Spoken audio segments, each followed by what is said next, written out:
floor over to you. Okay, thank you very much. Can everybody see me? Can somebody give me some indication that you could see me? Okay. All right, great. I am going to share my screen.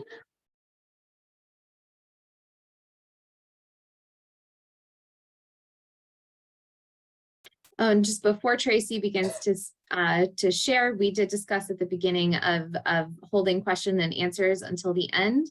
If you are uncomfortable with your voice or name being associated with the question, please submit either to just hosts and panelists or the Q&A, and we can read without names.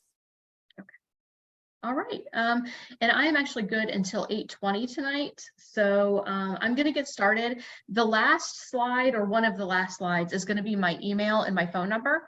So if we don't get to questions, I'm going to try to go through this as quickly as possible to make sure that we get to the end. But if we don't have time to get to your question and you have one later, you can feel free to email me or give me a call, and I'm happy to talk to you one-on-one to get your questions answered.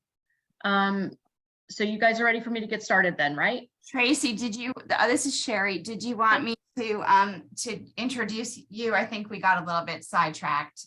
Totally your call. If you want to give them a little background about who I am, that would be just fine. Okay, hang on 1 second, because I just closed that. I have it up. I have it up, Sherry. Okay. Thank you for the reminder. Sorry. Okay. Tracy Lee is currently the coordinator of family engagement in the Department of Special Education and Student Services at the Virginia Department of Education. She leads all family engagement efforts for families of students with disabilities throughout the Commonwealth of Virginia. Previously, she served as VDOE's family engagement specialist and special projects coordinator. She has been an elementary school teacher, preschool director, and the family resource coordinator for Colonial Heights Public Schools. Mrs. Lee has co-authored 2 best-selling parent books, 1-2-3 Magic for Kids and the 1-2-3 Magic Workbook, and has appeared on ABC, CBS, NBC, and Fox affiliates nationwide discussing parenting and education-related issues. Thank you so much for joining us tonight, Tracy. We really appreciate your time. Thank you for having me. I really appreciate it. In addition to my professional background, I think it's important that all of you know that I'm also a mom. In addition to everything else, I have 3 kids. All of them are currently in their 20s. 2 of the 3 of them had IEPs at some point during their educational career or throughout their educational career. So I have been on both sides of this table. This presentation, actually, it has grown over the years to include some additional information, but the bare bones, the skeletal part of this presentation began when I was the family resource coordinator for Colonial Heights Public Schools. And I sat in a lot of IEP meetings and eligibility meetings and manifestation determination meetings as a professional and as a parent. And I began to see what some of the pitfalls were that we could sometimes fall into as a parent and or as a professional. And so I developed this presentation in order to sort of help us to not fall into those places, so that if we can learn some information about understanding positive communication strategies, understanding as parents how to make our meetings run more smoothly, it can really go a long way toward helping us to fulfill our goals of ensuring that our kids receive a free and appropriate public education. So that's what we're going to talk about tonight. These are our 3 goals. So the first thing we're going to talk about is facts about communication. I see some hands raised right now, and I think that those are still raised from the last discussion that you all were having. So again, if you have a question, you can definitely put it in the Q&A or in the chat, and somebody will get to it at some point. I just want to make sure I'm not missing anybody or ignoring you, okay? All right, facts about communication. The laws of forgetting. We forget 50% of what we hear immediately. So if you think of a communications exchange as a circle, half of that circle is gone as soon as you hear that information. Unless you're writing it down, you forget it. You forget 75% of what you hear within 2 months. So 2 months from tonight, unless you have taken pretty copious notes, you're only going to have about 25% left of what was talked about in this presentation. Of the 25% that you do remember, only 60% of that is correct information, because the other 40% is made up. There are things that were never said in the first place. So our minds tend to fill in the blanks. This is really important for us to remember when we're communicating with anybody, whether it's professional or whether it's personal. We need to keep in mind that other people do this, okay? So sometimes when they're relaying a situation and we remember it differently, it's not that one person is trying to be dishonest and the other person is being honest. Sometimes it's just that we're remembering things differently, okay? So it's important for us to keep in mind that we do this so that when we do remember things differently, we can make sure that we try to extend the courtesy to someone else of understanding that we do that and we understand that they do it as well. The moral of this slide is take notes. Make sure that you take really copious notes. And if you can have somebody with you at these meetings who can take notes with you, and then you can compare notes later, that can be really valuable as you move forward. Okay, how you communicate. It's also very important to understand that only 7% of a communications exchange is your vocabulary, so the words that you use. Your vocal inflections, unless you have a hearing impairment or the person you're communicating with has a hearing impairment, vocal inflections are 38% of a communications exchange. So that's the way your voice goes up and down. So if I'm talking to Sherry and I say, Sherry, we're going to be working on a project together, that means one thing. But if I look at Sherry and I say, Sherry, we're going to be working on a project together, my vocabulary in that circumstance was identical, but my vocal inflections were different. And I meant two very distinct things with those statements. One statement, I was saying I'm excited to work with her. And then the other statement, I was saying that I'm really not looking forward to working with her. And all of that came through vocal inflections.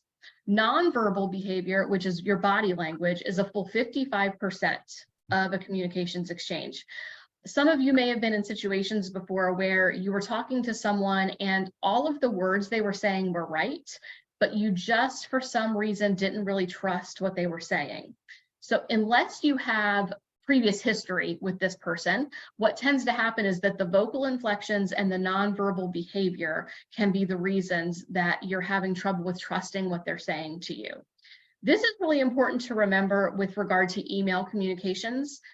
My personal rule of thumb is that I am not going to email anything about my child or your child that isn't strictly factual in nature back and forth with a parent or with a professional. I'm just not going to do that.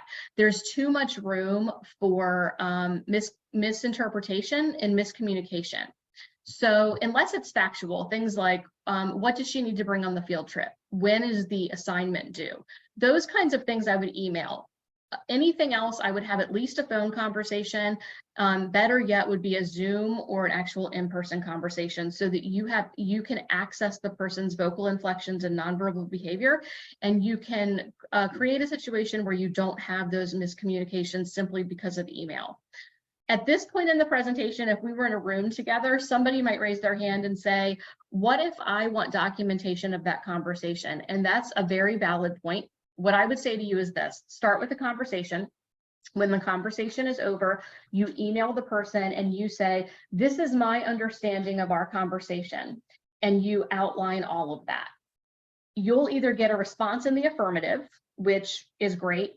You'll get a response of no, actually, that's not how I remember the conversation. If that's the case, you go back to another conversation and you continue this process until you can agree on the contents of your conversation. If you do not receive any sort of response to that, typically what would probably happen is that would be seen as a response in the affirmative, just because somebody had the opportunity to say, no, that is not what this conversation entailed, and they did not avail themselves of the opportunity to do that. So that would be how you get your actual written documentation of the conversation. Okay, self-awareness in communication is really important. If you're anything like me, you can be hyper aware of what other people are doing wrong when they're communicating with you, but maybe we're not as self-aware sometimes as we need to be about what we might be doing wrong with regard to communication. And I know that every time I do this presentation, I see something here and I say it out loud to everybody in the room, and it makes me think to myself, oh, whoa, actually, I'm not so great at that, and that's something that I need to continue to work on. So if you see something here that's you, maybe it's something that you can work on to try to keep from, again, falling into those pits, those communication pits that we don't want to fall into. One, do you have preconceived notions about how this communication is going to go? And are you prepared to listen to all sides before you make up your mind? Sometimes when we walk into a conversation or a meeting or a communication and we are expecting it to go negatively because maybe it's gone negatively in the past, that can be what's called a self-fulfilling prophecy, where what you expect is exactly what happens. If you go into it expecting it to be positive, you don't always get that result, but you might have a better chance of it being a positive communication if you're not expecting it to be negative. Also, are you prepared to listen to all sides before you make up your mind? Very often, there's some truth over here and there's some truth over here. And when you put it all together, you get a much more accurate picture of what really happened in a circumstance. I always tell this story because I think that it just illustrates it beautifully. My daughter is 26 now, but when she was in, I believe she was in kindergarten, that was actually went back when kids could still take peanut butter to school regularly because there weren't a lot of peanut allergies at that point. And she had a sensory processing problem in addition to having ADHD, and she also had an IEP for speech.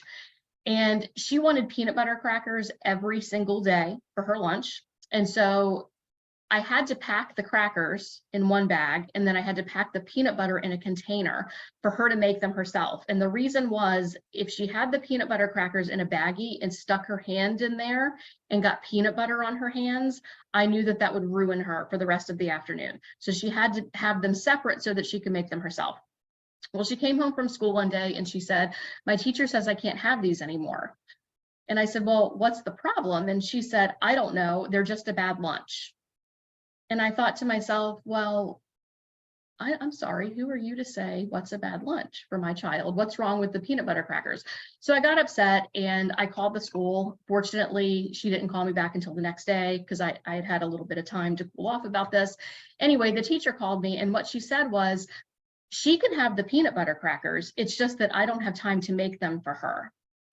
So that was a situation where I got some truth from my daughter, and then I got some more of the story from the teacher, and that made perfect sense in my head because of what my daughter had told me. And I don't think she was misrepresenting the situation. I think that she was 5, and sometimes 5-year-olds don't get the story all the way correct.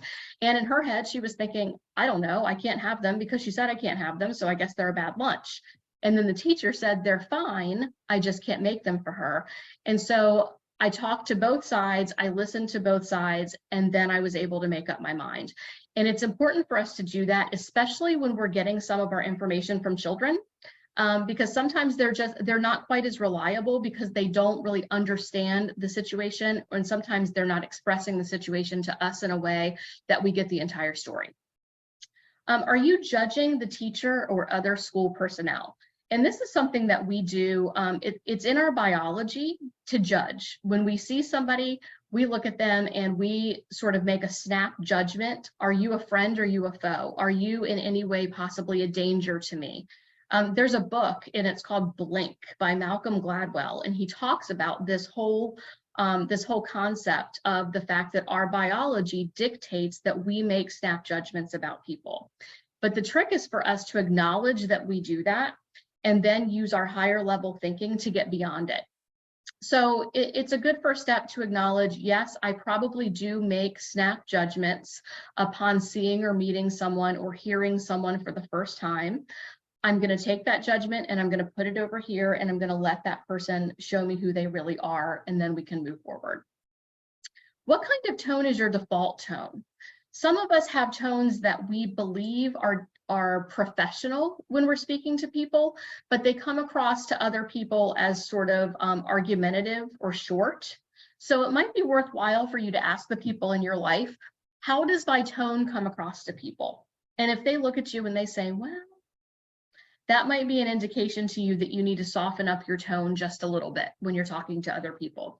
What we don't want to do is be in a situation where we speak to someone and our tone of voice scares them or puts them off, and we're never even aware of the fact that we're doing that. And that changes the whole tone of a conversation. So it's good to understand that about yourself. And if you do have a tone that can come across as abrasive or a little bit intimidating, to sort of soften that up just a bit.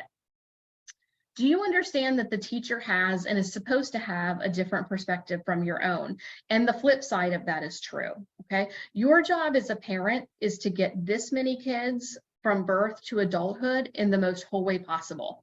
Educationally, spiritually, physically, emotionally, the whole package. A teacher's job is to get this many kids from August or September to May or June knowing this information, okay? So because we're coming at things from different perspectives, sometimes we can offend each other when we're talking about the same child, because I have a job to do and you have a job to do. And sometimes those jobs, they're very different from one another. So it's important to understand, I have a job, you have a job, I need to help you do yours and you need to help me do mine. And we need to acknowledge that neither of us is wrong. Okay, we're both right. We both have jobs we have to do, and we can assist each other with those. Do you use communication shutdowns? Communication shutdowns are things that stop communication before you want that communication to stop. So for example, I've been in a meeting before where a professional might say something like, or a teacher or an administrator, you do realize that I have 25 kids to deal with and not just yours, okay? If a teacher says that to me, I'm essentially shut down at that point as a mother. I'm going to stay in the meeting and I'm going to continue participating in the meeting, but for all intents and purposes, me dealing with you is now going to be over because of that statement. Something a parent could say would be something like, well, you just don't like my kid. If you say something like that, then the teacher might hear that and they might shut down. Sometimes it is worthwhile to shut down communication, but we only want to shut down communication when we make a concerted effort and decision to do so. Communication is no longer effective in this situation. Everybody needs a breather. We're going to stop communication for today, and then we're going to come back maybe next week or the week after, and we're going to try this again.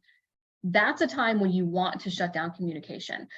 The communication shutdowns I'm talking about are things that we say as parents or as teachers or administrators in the heat of the moment because we're upset, and then we shut down communication. Sometimes when we are in conflict with one another, if we can just sort of lean into that conflict and settle into it, and we can communicate effectively through it, that's where the good stuff happens. So you want to make sure that you're not doing or saying things that shut down the communication unnecessarily. Do you have any listening bad habits? Listening bad habits are things like formulating your response to a question while the other person is still talking. That's probably one of the ones that I am most guilty of. When someone is talking, I need to make a real effort to give them the attention, my full attention, and listen to everything that they're saying without halfway listening to them and formulating my own response to their question. And sometimes that might mean when the person finishes talking, you need to wait a few seconds and you need to say, I need just a few seconds to process everything that you said so that I can formulate my response. That's perfectly fine. But you want to be listened to, and so you want to give the other people in the room the courtesy of being listened to as well. Other listening bad habits would be things like jumping to conclusions when somebody is talking. You want to take notes. We talked about that before, but looking down and taking notes so diligently that the other person doesn't even know if you're even writing about them anymore. They're wondering if you're, over there writing a book or something. So you want to make sure that you look up and you give people some back and forth so that they understand that you are listening to them. So if you can, really take an honest look at yourself and think, okay, I might have a few listening bad habits, you might want to consider trying to work on fixing them, understanding from someone who is continually trying that it can be a very long work in progress. Okay, you want to help the schools understand your perspective. This is really important. You are the parent of this child. You know this child better than anyone does. And you want to make sure that you convey that in the most effective way possible. So you can say things like, I'm not an educator. Please explain this to me in ways that I can understand. Sometimes teachers and administrators and special educators, and I am guilty of this too, sometimes we speak in code. It's sort of special education code. We talk about things like PWN and LRE and manifestation determination, and all of these terms that we forget that some other people have never heard before. They don't know these acronyms. They don't know these terms. When I am on the parent side of the table, and I told you I have been, even though I have knowledge of special education, when I'm on that side of the table, it very much feels like there's a whole lot of them and there are very few of us. And it always makes me feel somewhat insecure when I'm in those meetings. I haven't been in them in a couple of years, but I always felt insecure, and I always had a pit in my stomach when I walked in the room. There are many parents, and some maybe among you, who, you're already feeling like you know less than everybody there. And the very last thing you want to do is raise your hand and confirm that for everybody. But it's important that you do that. It is important. You must provide consent in order for us to be able to move forward with IEPs or an evaluation or whatnot. It's important that you provide informed consent. And if you don't understand what they're saying to you, you cannot provide informed consent. Do not be afraid to say, you know what? I do not know what you're talking about. I don't know what LRE is. I don't know what PWN is. I need you to explain this to me in a way that I can understand. I have to do that in places like doctors' offices, for example, all the time. I have to tell doctors, I don't know what that means. I'm going to need you to really speak to me like, at an elementary level, because I really need to understand this. It is fine for you to do that, and it is encouraged for you to do that. You might need to say something like, let me explain to you what a typical evening in my house looks like. It's very common for a teacher to say something, for example, like, we need you to read more to your child. And a parent response might be something like, and then the teacher thinks to themselves, well, I don't know what to do. I told them what they need to do, and all I got was an eye roll and a sigh. So, obviously they just don't care. Well, that's not the case. What you might need to explain is something like this. Let me explain to you what our evenings look like, okay? Somebody with a typically developing 6th grader, for example, they might be able to say to their kid, go take a shower. And you might have to say that 3 times, but eventually the kid's going to go take a shower. If you have a kid with a significant disability and you say, go take a shower, you're going to have to convince the kid to come to the bathroom, a kid who might be bigger than you at this point. You get them in the bathroom, and then you're going to have to get his clothes off, and then you're going to have to get him in the shower, and then you're going to have to wash him. And then he's having fun in the shower, so you have to convince him to get out of the shower. And so then you have to dry him off, and you have to dry you off, and you have to dry the bathroom off. And by this time, about a half an hour has gone by. So what takes a parent of a typically developing kid 5 minutes takes a parent of a child with a significant disability sometimes 30 minutes. And that's just for the shower. And so if that's what a shower looks like in your house, the rest of your evening probably looks a little different as well.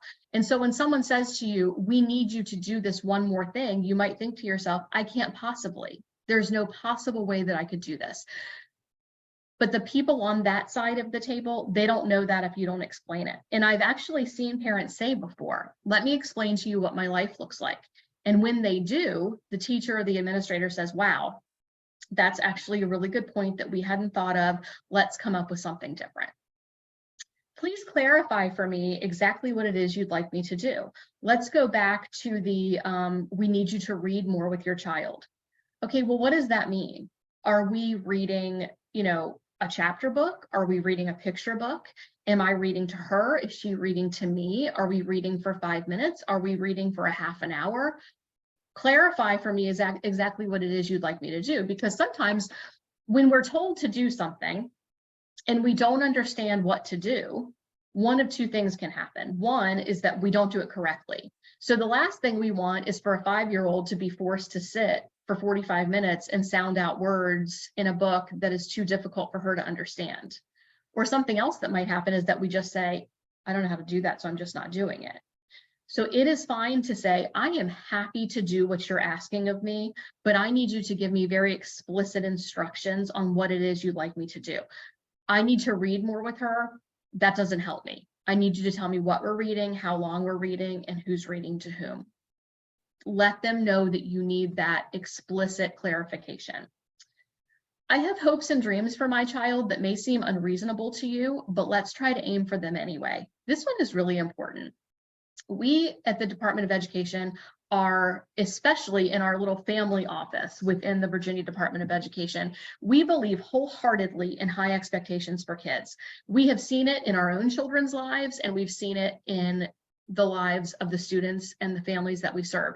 If you aim up here, you might not get here, but you might get here, which is a lot higher than the here you would have gotten if this is where you were aiming.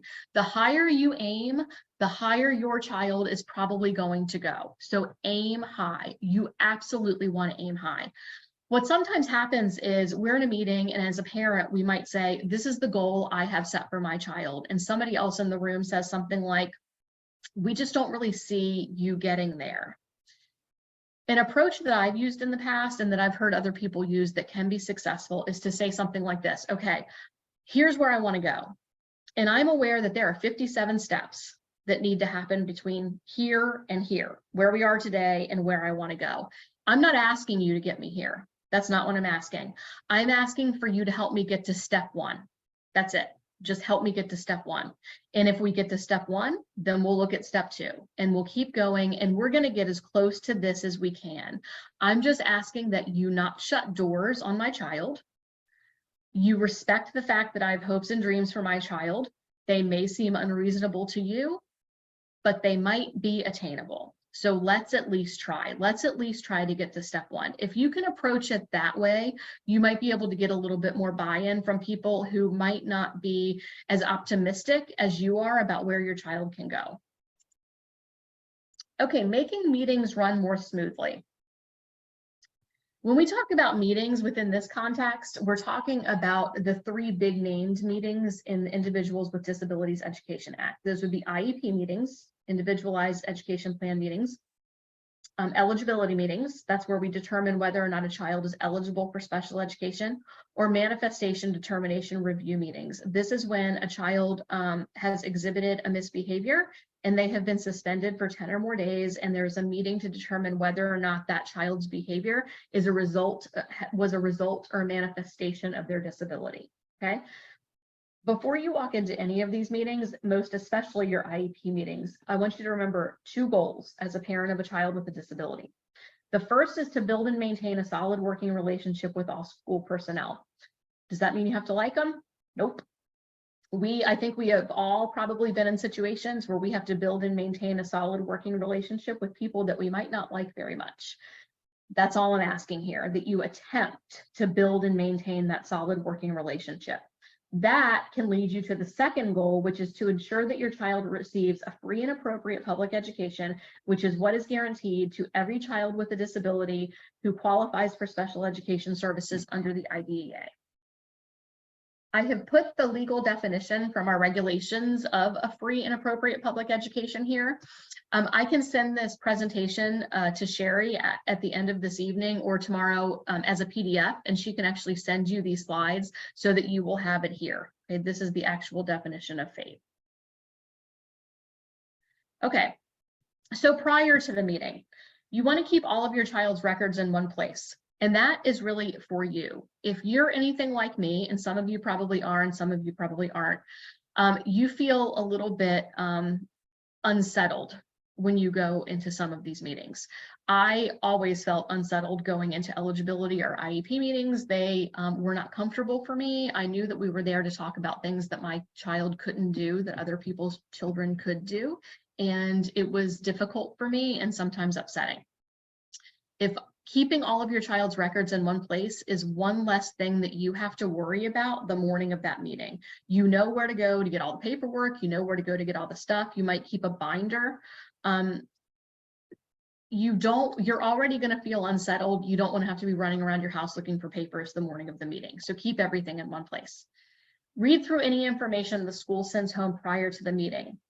Again, if you're like me, I have trouble reading and comprehending when I know somebody is staring at me and waiting for me to read and comprehend.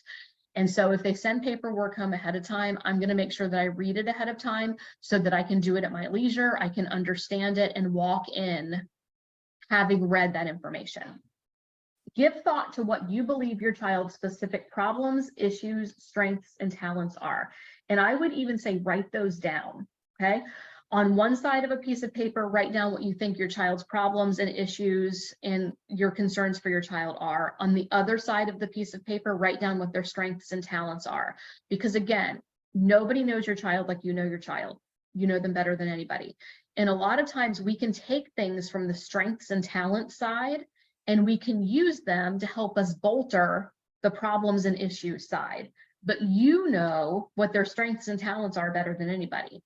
But if you put me in a room full of people when I'm already nervous and you say, what are your child's strengths and talents? I'm probably going to be able to come up with one or two, but I'm probably going to draw a blank. So if you write those down ahead of time, you're ready. You have them right there in front of you.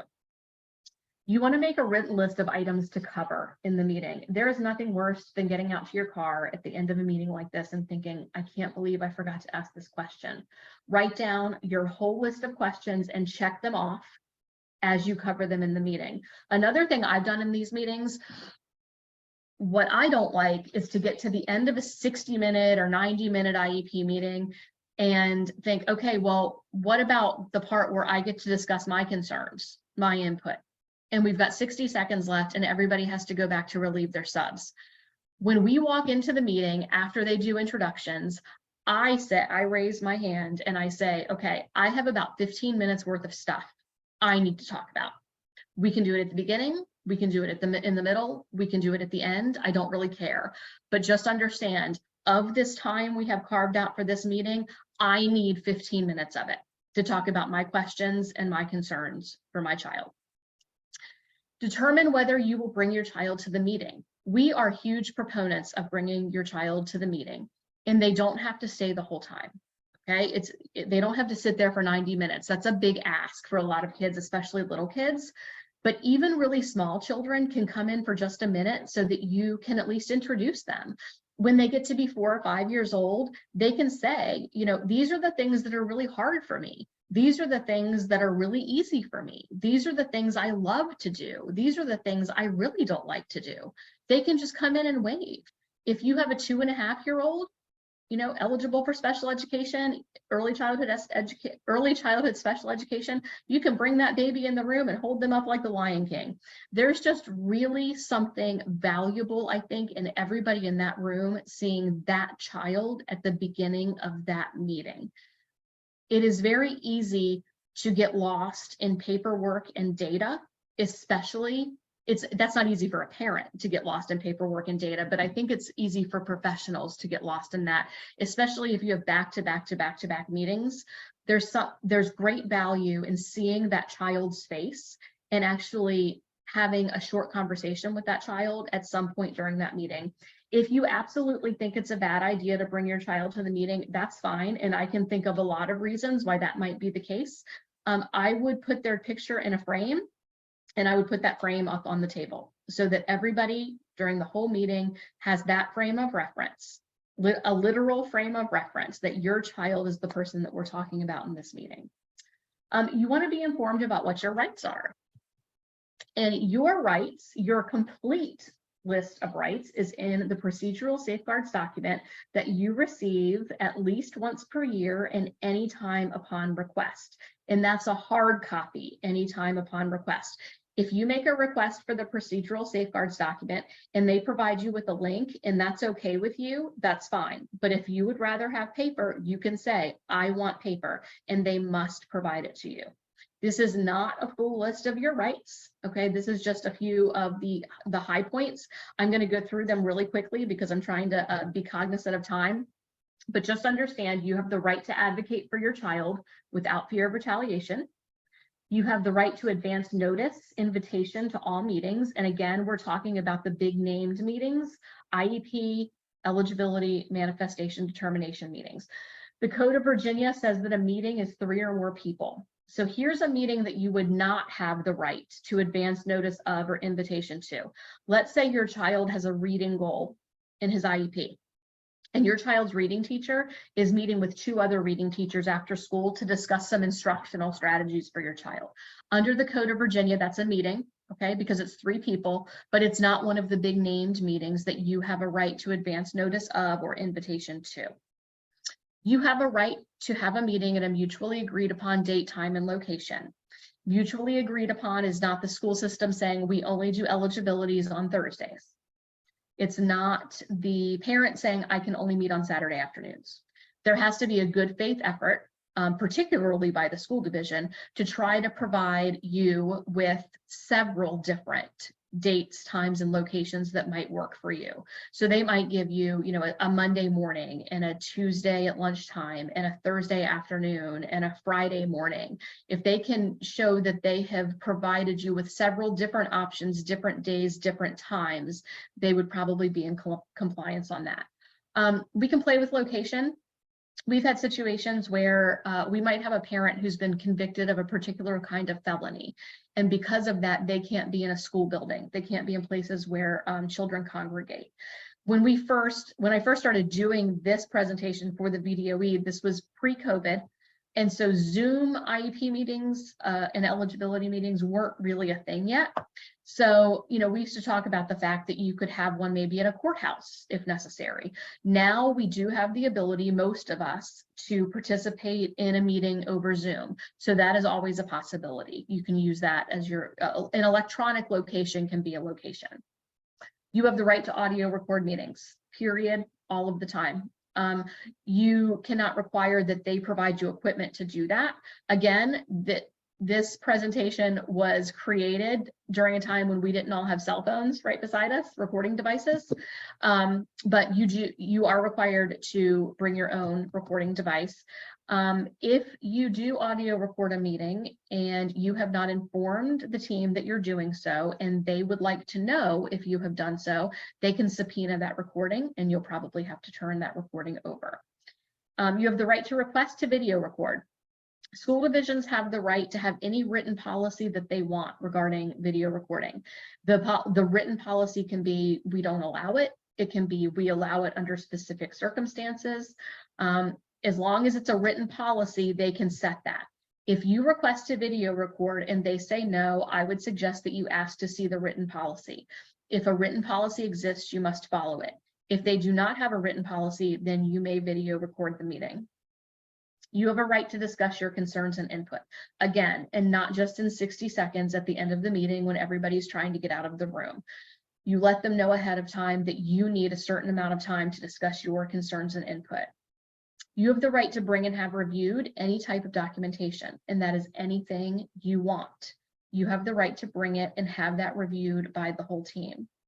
You have the right to bring other individuals, that's advocates, that's attorneys, that's anybody you want, and have them assist you during meetings.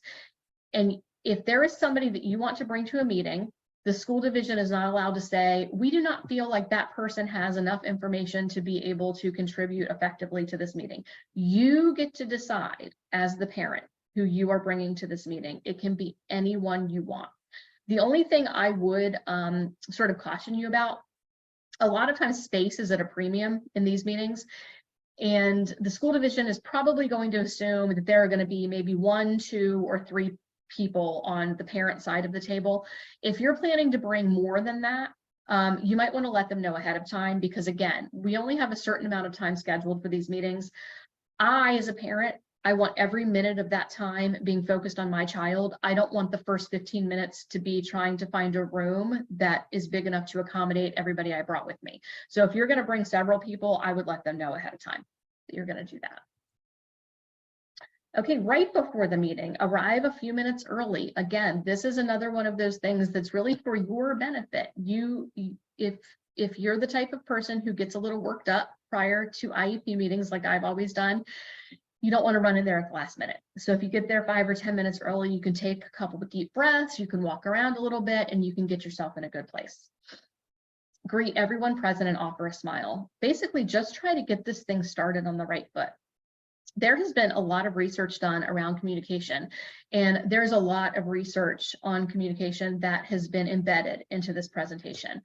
And one of the things that we know about communication, it's called the sandwich method. And if you have negative stuff that you have to talk about with somebody, and this is in an IEP meeting, this is in a conversation with your spouse, this is in any communication. If you have negative stuff that you need to talk about, if you can start with some positive and end with some positive, it takes some of the emotional negative charge out of the negative stuff that you might have to talk about. So if you can start it off positively, that's the bread on the sandwich, and end it on a positive note, that's the other slice of bread on the sandwich. You still are going to have to deal with all of that stuff, but some of the negative energy and some of that emotion can be dialed back a little bit, and that's to everybody's benefit. Find out how much time is scheduled for this meeting. Again, that's for your benefit. You should know that before you walk in the room, but you're going to want to verify. Again, if I have things I want to talk about, when I walk in, I'm going to say, okay, how much time do we have for this meeting? Okay, 60 minutes. I need 10 minutes of it to talk about my stuff. You want to know what the end point is for this meeting for you. During the meeting, show respect and expect it from others. It sounds super obvious, but there are some things that we do when we communicate with other people, things like rolling our eyes, for example. And I know that I'm guilty of that. I've had people say to me before, especially in personal relationships, you don't roll your eyes at me. And I think I didn't roll my eyes, but I did. Sometimes we do those things. We just do it in a split second and we don't realize that we're doing it. Rolling your eyes is one of those things that, you know, we talked before about communication shutdowns. If you are having a conversation with someone and they roll their eyes at you, most of us at that point are going to be finished with that conversation. Again, we're going to stay put. We're going to keep doing what we're supposed to be doing because we're required to be there or we feel like we need to be there. But any meaningful communication between you and me after you've rolled your eyes at me is going to be over. So those are the things that you need to think about when we say show respect. Think about things that you might do that might come across as somewhat disrespectful and try to make sure that you're not doing those things. Manage your emotions. This is one that's easier said than done. You're looking at somebody who has cried in these meetings before. There might be times when you have to say, you know what, I just need to step out for a minute because these meetings are difficult enough without trying to get through them while sobbing. Okay, so if you feel the waterworks coming on, that's fine. It happens. Just say, you know what, I need to step out for just a minute, try to get yourself back together and come back in and come back to the conversation from a little more level place. Stay in the present. Try as best as you can to not talk about things that happened last year or 2 years ago. Try to stay focused on now and moving forward. You want to offer and listen to options. And both of those are important. You're the expert on your child, which means we want you to be offering options that you feel like might be worthwhile. The teachers and the administrators are experts on instruction. And so we want to listen to their options as well. I know I have had circumstances in my own life where I walked into a meeting believing I wanted a specific program or a specific accommodation. And then once I heard what was being offered to me, I heard options that I hadn't considered. I thought, well, that actually is probably going to be better. Okay, so just make sure you offer options that you think might be valuable, but you listen for options that you might not have thought of before. You want to ask questions. Again, informed consent. You do not want to provide consent if you do not understand exactly what's happening. Do not be afraid to ask questions. You have to find your voice and you have to ask those questions. You want to end by summarizing what you believe you heard. Okay, so my understanding of this meeting, my understanding of this conversation is this, and this. And you want to end the meeting on a positive note. Again, we talked about that sandwiching thing. Begin it with a positive note, end it on a positive note if you possibly can. Even if it's been a bit of a contentious meeting, you might be able to say, at least say something like, I appreciate you taking the time out of your schedule today to discuss my child with me. That's all you have to say. Just something that's positive. Okay, so how can our office at the Virginia Department of Education help families? You have actually family engagement staff, 3 of us dedicated to special education at the Virginia Department of Education. So what can we do for you? We provide direct training for families. That's part of what we did tonight. We can do the following training programs directly to families virtually or in person. Critical decision points for families of children with disabilities. That is a full curriculum. We actually did it on Saturday for Williamsburg, James City. It was very well received. I will say this is one that does tend to be better in person. It's a 5-hour training, and that includes time in the middle for lunch. It's a great opportunity for families to get some really valuable information about decisions that will have to be made about your children's special education journey and the information that you need in order to be an effective partner and help to make those decisions. It's also a great opportunity for families to be in a room together. A lot of the families that come to this training, they are families that feel somewhat isolated sometimes, and they find great value in being in a room full of families who are experiencing some of the same things that they are. So we're happy to come do that for you. Parental rights, communicating and collaborating, that's what we're doing tonight. Supporting your child with at-home work. This one was really popular during the pandemic, but it also applies to homework and to study strategies as well. And then family engagement and secondary transition. All of these run about an hour to an hour and a half, with the exception of critical decision points, again, which is a full day training. These are all free of cost. You don't have to pay for anything. You don't have to pay for us. We can do them for you. We're very, very happy to do it. Information for families page on our website. This is the link here, but because you can't click on that until I send a PDF out to you guys, here is the web address for our information for families page on the VDOE website. We always have information here about any upcoming events that we're doing. We have one-pagers on multiple topics that might be of interest to you. We have the critical decision points information. We have information for special education advisory committees, and we have information on how to contact our parent ombudsman. Our parent ombudsman is someone at the Virginia Department of Education who he is tasked with trying to help you informally resolve some issues you might have with the school division before they get to the level of formal dispute resolution.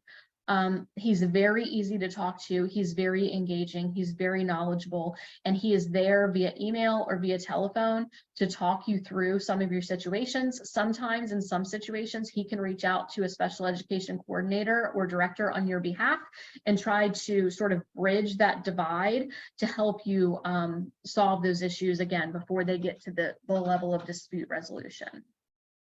Critical Decision Points is the program that I just talked about earlier. Critical Decision Points has its own dedicated page on our website. Here is the web address. We have printed guides available for you. We have them in English and in Spanish, and we are very happy to mail those to you. They are free. You don't have to pay for postage. You don't have to pay for the guides. All you have to do is email me and let me know how many you want, and send me an address, and we can get them in the mail for you. We have web-based training modules here, and I actually did not put the web address here, but if you go to imdetermined.com, I am, no apostrophe, IMDETERMINED. So I'm determined, all one word. I'm sorry, it's not .com, it's .org. I'm determined.org, and you'll see critical decision points. If you click on it, it will take you to our web-based training modules. Again, that's I'm determined.org. There's a critical decision points one-pager library that we are, there's some one-pagers up there right now. We're in the process of developing that. Every year we do a virtual critical decision points training for families all through the Commonwealth of Virginia. We do it over 2 evenings. We do it over 2 Wednesdays. We do it 2 hours one evening, 2 hours the second evening. It's not 5 hours because there's not that component of families having time to interact and talk to each other. So it's a little bit shorter. Information about that goes out via our office's electronic newsletter, and I will send you that give you that information in just a few minutes. It happens every May, and you can be looking for information about that soon. And again, we'll do the in-person critical decision points trainings upon request. You can subscribe here to our information for families. Engage Your Family newsletter is what it's called. We never ever send it out more than twice a month. And we never, ever have more than 3 or 4 pieces of information within that newsletter. We try very hard not to create a situation where you receive it so often that you want to toss it the minute you get it. And we try not to put so much information in there that it's overwhelming. So that is where you go, that web address, to be able to subscribe to that. We have almost 26,000 subscribers, I think, Commonwealth wide right now.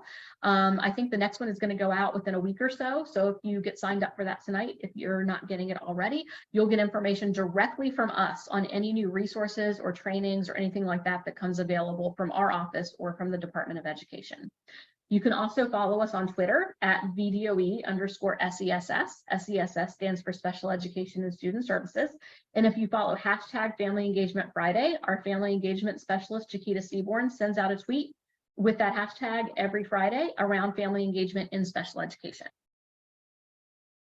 All right, those are just some sources here. Here is our office. Everybody who works in our office, we are family engagement in our office. We are private school monitors, and we are state operated specialists. That's who works in our office. And if you could, please, if at your leisure, if you could either go to that web address here, or if you could snap a shot of that QR code, that's an evaluation of this training.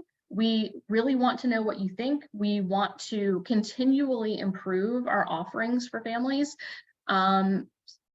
You took the time out of your evening to spend time with us, and we really, really appreciate that. I know that I really appreciate that.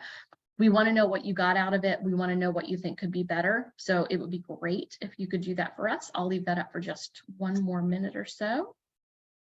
Make sure everybody gets it. And then here's my contact information. That is my email address. That is my phone number. I am very happy to set up a conversation to talk to you anytime about any concern that you might have. If I don't have the answers to your questions or solutions to your problems, I at least know a lot of the right people to send you to get those answers and to get those solutions. I will tell you that it is easier to email me to set up a call. Otherwise, what happens is that we tend to have to call each other 5 or 6 times before we catch up with each other, because I'm out and about a lot and you all are as well. So if you can email me, we can set up a time to talk, we can get it on the calendar, and we can make sure that that conversation happens. Okay, we have just a couple of minutes left. So are there any questions anybody wants to ask right now? I think we have about 7 minutes. So if we have a couple of questions, we can take them. And if not, you can get in touch with me after. I do see that there have been some hands raised. Okay. I'm not sure. Sheila, I'm going to give you the prompt for unmuting. Did you have a question? No, not really. Sorry. I've used Zoom many times, but for some reason I can't quite figure out what's going on my end. So no. I Okay. thought the presentation was good. I knew a lot of the information, and I'm well versed. I've got three kids in the special education system. So anyway. Okay. Okay, great. Well, thank you. I'll be quick. Sheila, and it may not be you either, it may be us and our settings. I thought we had chat enabled and I tried to fix it, but it appears as though it doesn't allow me to fix it while the webinar is in session. Right. So we will have that fixed for future events. This is our first time using Zoom webinar as a platform. Normally we use Zoom meeting. So we're figuring out bugs as we go, and we really appreciate everyone's patience. No worries. Somebody else Anything dropped into the chat that I didn't see? Well, Chet, the question and answers have been, the Q&As have been largely answered as they have come in. Thank you very much to Amy Lacrosse, our teacher liaison, for handling many of those questions. Diane just asked one of, will the slides from this presentation be sent out to participants? So I am going to send those to Sherry. Sherry, are you going to send them out to participants? Yes, I'm happy to do that. Okay, I'll send them to you as a PDF, and then you can definitely send them out. Okay, thanks. Absolutely. Sherry, I see you have your hand up as well. Did you have anything? I do have my hand up. I can lower it for you if you didn't mean to have it up. Let me look. No, but if you want to talk about what our upcoming presentations are, I don't know if there's any other questions for Tracy, but I appreciate you being here tonight. I am very happy to be here, and I'm happy to come back to, and we're also happy to do in person. So that's fine if you guys want to do that. And again, my contact information is here. Please take a picture of it with your phone, and you'll have it as a PDF, and absolutely happy to talk to you anytime. All right, does anybody else have any questions for Tracy? Oh, I do see one just. We had one come in. The school system is using para assistants to provide the speech therapy who is under the supervision of the licensed SLP, but they don't tell the parents that a para is providing the weekly instruction. In other cases, the SLP lives in another state and does teletherapy with the para, bringing the child to a room, but parents aren't told that their child is not getting in-person therapy from the SLP. Can we ask that the specifics of therapy be put in the IEP, i.e. therapy by an in-person licensed SLP with no more than 2 to a group? Yeah, you can ask for anything you want to be put into an IEP. If you have specific questions, some of this stuff here, I think it would be really appropriate for you to speak to our speech and language specialist at BDOE. If you want to get in touch with me, you can definitely do that. Send me an email and I will get you hooked up with her. I'll send you her contact information, and then you and I can have an offline conversation as well if you'd like to do that. But yes, the short answer is you can absolutely ask that the specifics of therapy be put into the IEP. Whether or not that happens, that's an IEP team decision, but you can certainly ask for that. And I'm happy to discuss this in a separate phone call. Thank you. And the person submitted a thank you as well. You're very That actually leads to a generic question, a generic overall question. As we know that there are staffing shortages in special education, and that's going to be a continuing problem moving forward for everyone. Is there a requirement for school districts to inform families when a para, in that example, when a para is the one delivering the instruction? We know that it is allowed for them to be overseen by a licensed educator, but are there requirements for providing that knowledge to the families that that's what's happening? Right. Okay. So I'm going to answer this in 2 different ways. The first is that I don't know the specific answer to that question. That would be a question for our speech language specialist. I'm thinking overall, like even if you had a para working with a student in reading instruction, and you have if it is not a teacher overseeing them. Right. If it is not written into the IEP that a para can't, or that a specific person needs to be doing it, or somebody at a specific level of training, I don't think it would be an issue. But again, I'm not positive about that, and I don't want to give the answer to the question if I'm not 100% positive about it. So I would need to find that out. And Sherry, from a legal perspective, you might actually be able to answer that question better than I can. She's still there. I'm still here. I probably could answer it if I had listened to the details a little bit more, but I was looking something up about political about campaigning at PTA. Okay.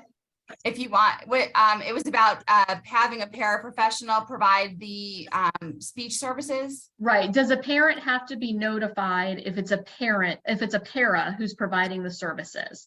I said I thought the answer would be, unless it's written in the IEP that somebody at a specific level is providing the services, that as long as they're under the supervision of a speech therapist, that I don't think the parents would have to be notified, but I'm not positive about that.